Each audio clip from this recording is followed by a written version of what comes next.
Student, topic चल रहा है आपका banking regulation act as applicable to banking companies. इसमें आपके कुछ पॉइंट हो गए थे, यानी पेड अप कैपिटल तक।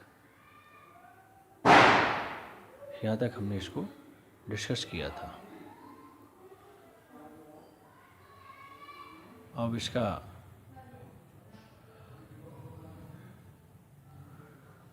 Number 6 point, maintenance of liquid acid. देखिए, liquid acid means section 24 required every banking company to maintain India in cash,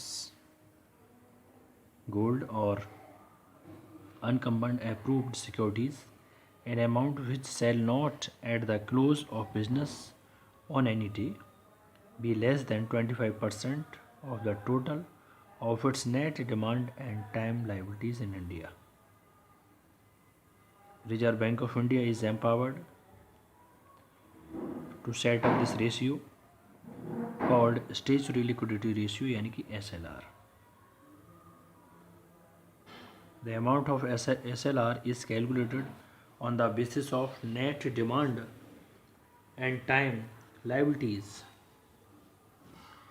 as on the last. Reserve Bank also possesses the power to decide the mode of valuation of the securities held by bank. That is, valuation may be with reference to cost price, market price, book value or face value, as may be decided by RBI from time to time. Number 7, maintenance of asset in India.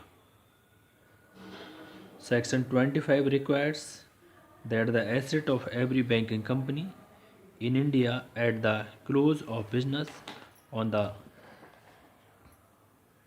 every quarter shall not be less than 75% of the demand and time liabilities.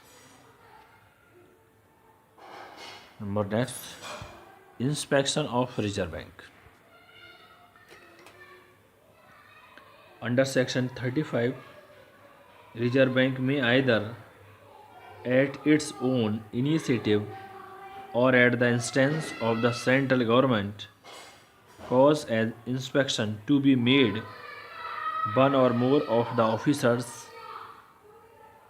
of any banking company and its book accounts, if on the basis of inspection report submitted by the Reserve Bank, the central government is of the opinion that the affairs of the banking company are conducted to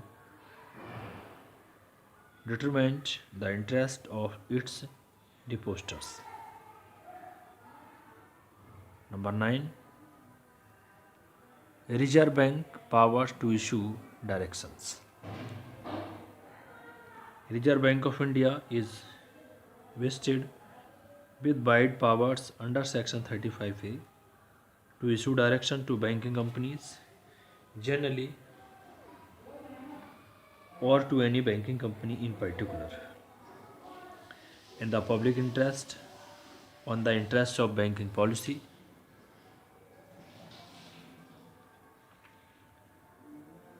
to present affairs of any banking company being conducted in a manner and proper management of any banking company generally. Section 35 empowers the Reserve Bank to quotation of banking companies against entering into the particular transaction. Next, management of bank. The constitution of bank, board of directors of the private sector commercial bank must be in the accordance with the provision of Banking Regulation Act 1949. Section 10A lays down the board directors be constituted in such a way that not less than 51% of the total number of members shall consist of the persons who satisfy such as special knowledge, practical experience in respect of accountancy, agricultural, rural economy, banking, cooperative economies, finance law, and small scale industry, or any other related matter. And do not substitute interest in or be connected with any company or firm which carries on any trading, commercial, or industrial concern.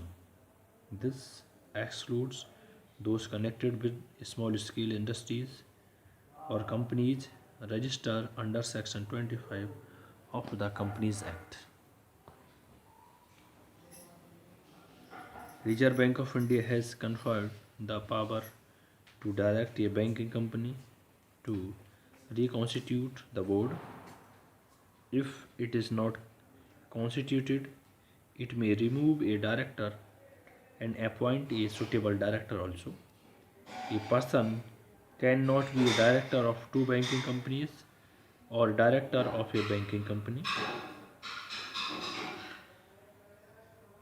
The Act also required that the chairman of the banking company shall be a person who has special knowledge and practical experience.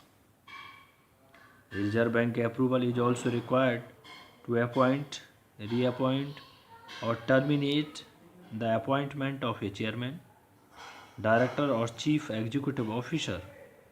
Reserve Bank has the power to remove top managerial personnel of the banking companies if the bank feels it is necessary in the public interest or for the preventing the affairs of a banking company being conducted in a manner detrimental to interest of the depositor.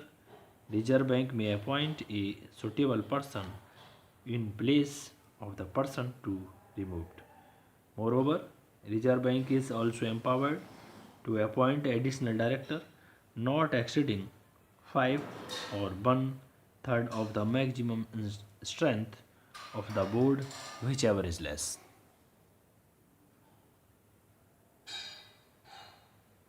The board of directors of the nationalized bank is to constitute in the accordance with the provision of Section 9 of the Banking Companies Acquisition and Transfer of Undertaking Act 1970 or 1980.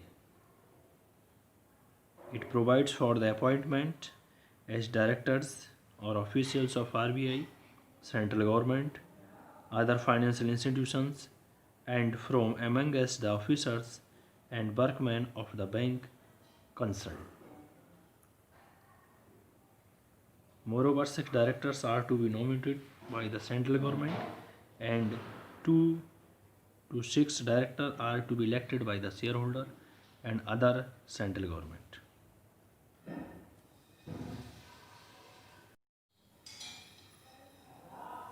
Next, 11. Control over advances. Section 21 confers wide powers on the Reserve Bank of India to issue directive on the banking companies with regard to the advances to be granted by the banking company, either generally or by any of them in particular. These directions may relate to any or all of the following, such as the purpose of which advance may or may not be guaranteed, the margins to be maintained in respect of secured advance, the maximum amount of advance to any one company, firm, individual, or association of person, the maximum amount up to which guarantees may be given by the banking company on behalf of any company or firm.